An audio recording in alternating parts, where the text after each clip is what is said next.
she's just starting to blossom because this woman has some background, not a ton, but it's the right fit. And she's out of the situation that was, even though everything was calmer, was still triggering her. So just by taking her out of that, it's like completely changed the way she's experiencing life in some ways. So it's funny what, like, allowing that objectivity and bringing someone in who isn't necessarily an expert. Yeah. That's great. Yeah. When I was doing music therapy with him, Mm-hmm. we had to be late for music therapy. If we could hear a train, because it was within range of the music therapy. That's like crippling. I was like, Matthew, I really don't want to be late for this class. We're going to miss half this class if we go out and see, I'm trying to reason with him, but at the same time, I'm almost whining, so I'm sure he's just like, whatever, we're going to see that train, It's all white noise to him. Yep. I know, but I have to vent, so I do it anyway. And, so we left and came back to the music therapy class a little late because we went to see that train. And so with Miss Shannon, we were going to the gym and we could hear the train when we were leaving. And I looked at him and I thought, that Amtrak's going to come while we're at the gym. What do you want to do? Because I thought for sure he was going to say, well, we're just going to see the Amtrak first and be late for gym. He'd done it many times. Why wouldn't he do it again? He's like, right. That Amtrak comes 6 other days a week. I think I'm good. Let's go to the gym. He figured it out for himself. I'm like, oh my God. So I'm like, has it really just come to this, to shaking his whole world up and, moving and going where the resources are and just, so I'm like, well, now my vision is in sight again, who knows where he's going to be 10 years from now. Right. So. Yeah. It's a good example that, you just can't know the future and you cannot make assumptions based on what's happened. Yeah. I just have to, my biggest thing is listen to your instincts. If you know your child has that potential, don't ever lose sight of it because it's there and it doesn't go away. It's covered up by other issues sometimes, but it doesn't go away. Yeah. And one more question. How have you coped through this? I mean, I know you talked about going to a psychiatrist with Matthew and that being helpful. And how do you do it? One day at a time or? One day at a time. Yeah. Certainly the move has made a big difference because getting out of the town. Oh, I bet. Where you relived it every time you walked in the door at home, everything just goes, like PTSD. I can remember standing here when the school called, it all plays over in your head so many times and it just doesn't leave you alone. And it's almost a depression, but not a depression. No, I know exactly what you're talking about. I really do.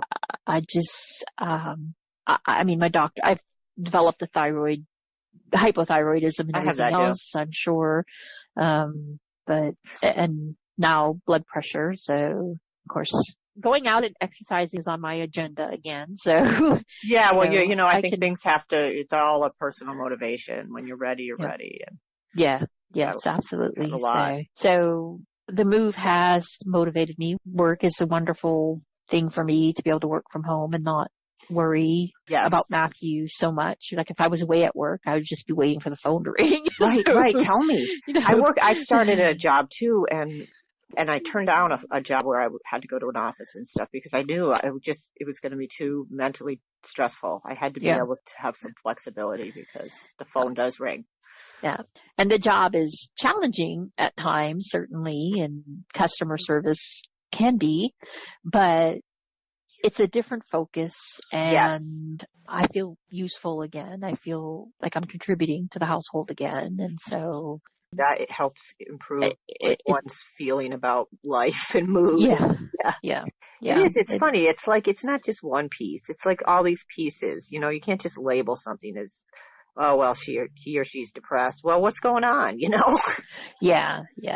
I don't know that I've done anything else special other than, like you said, one day at a time, Yeah, and you've worked with the TS Alliance. I know you're a parent mentor and you've done the advocacy and the government advocacy. And are you doing anything else right now with the Alliance or anything else you want to give some spin or? I'm the parent education parent mentor. I helped pilot that program in Louisiana. Yeah.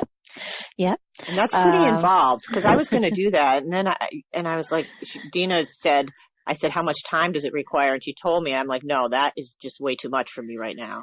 Yeah, I think it depends on what state you're in. Louisiana is not heavily populated, so it's not that big of a demand for TS families here, but so you get trained to help other TS families. Well, Dina knew, yes, they want you to have a certain number of hours of training with IEPs and special education law and stuff. Yes.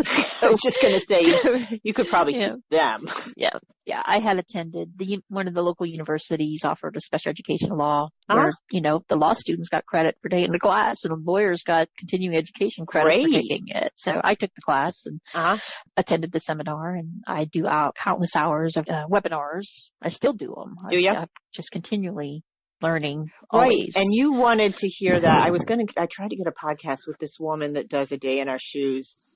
Yeah, Lisa Leitner. Leitner. Yep, she was real friendly, but she just must have gotten busy. It ended up being, we missed each other and what. And so her Facebook group is one of the ones that Lisa Leitner. That's where I've met the people that do Dr. Ross Green's. Okay. It's her Facebook group. Good to know. That's where I started making those connections with people who use Dr. Ross Green's philosophy. Collaboration. That's my favorite word now, is collaborate. How can we collaborate? Absolutely. We're not bargaining here. We're not giving him his way. We're collaborating. We're going to come to a mutual agreement here what we're going to do. So, and it works. It really does work. And I know it's probably a challenge with individuals who are nonverbal, and people are always considering that. Well, how do I do this with somebody who's nonverbal? Right. And it's like, well, but you can do that, because if you can empathize with them, and you can, and they certainly understand it, I'm sure of it. Positively. Then this can work, because that's the first step, is empathy. Is lay on the empathy. That's what we did with Matthew. I'm so sorry we missed that train. I'm so sorry we upset you. And that goes a long, long way with him. I have made coaches apologize that coach with the movie when they changed him to the movie in PE, and they upset him so much, and he was mad. And I just said, I went to him and I said, I know this goes above everything you believe in, but I need you to just tell him you're sorry. Yep. Just do it, please, so my day can be better.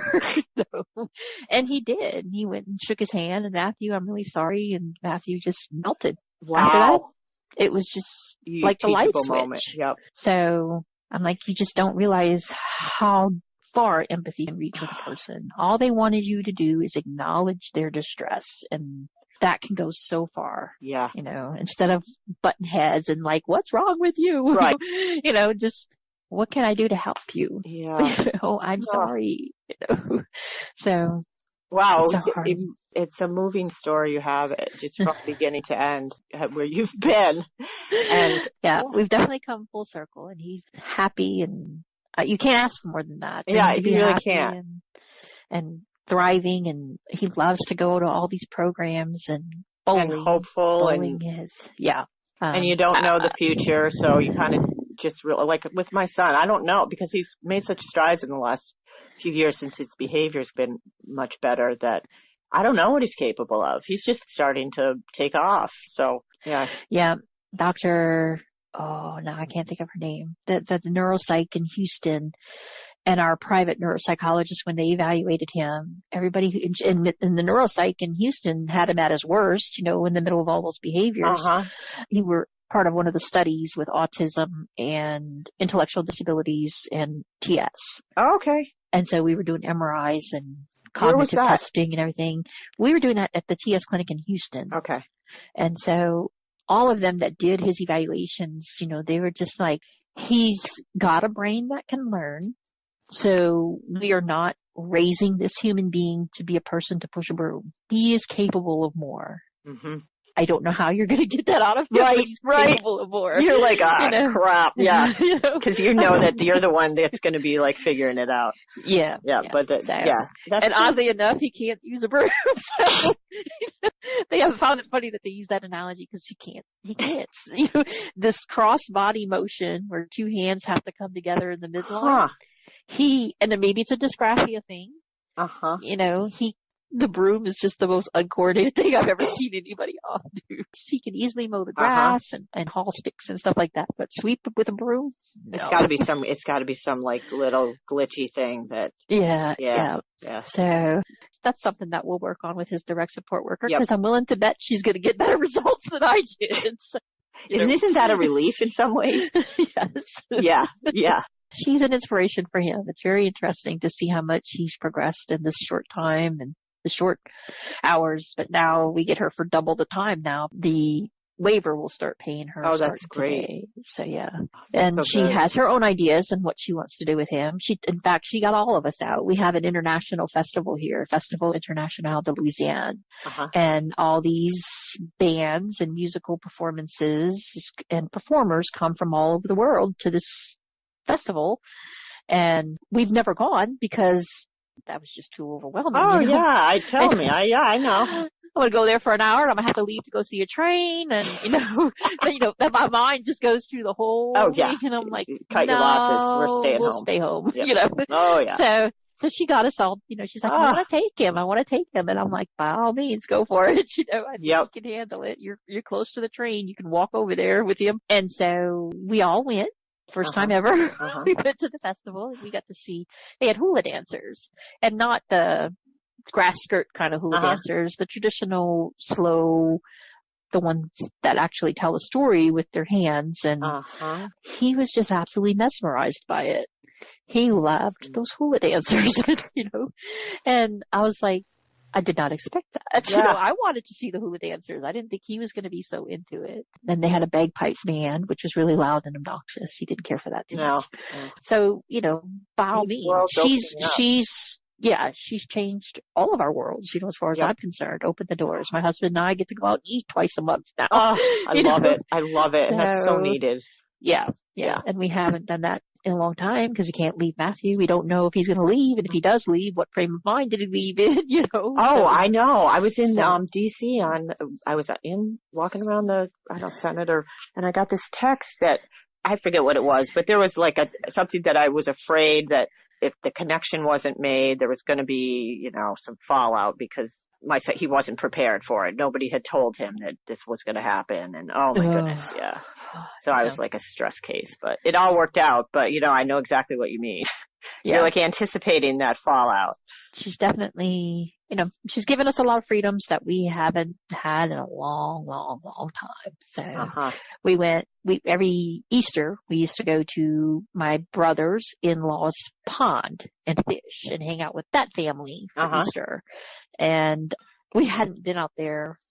It's probably been 4 or 5 years since before he was in middle school. So certainly it's been a long time since we've been out there. And everybody who was out there, and it's like, I have never seen Matthew talk so much in my life. Oh, I love it. They were like, they were just like, holy cow. It's overwhelming because he talks about what he likes, but he had a lot of people to talk to. So it was different, and he was able to talk about other things, and he certainly fished and caught a fish, and once he caught his fish, he's like, that's good, I don't need to catch anymore, so it's just, I don't know how else to. Well, you move one piece, but it's funny because, thinking about it, you've kind of laid the groundwork for years and the trial and error piece, but you don't know. But I think it's that just keeping at it. Yeah, like you gotta find what works, and that's not the easy part at all. And it's not the same for everybody.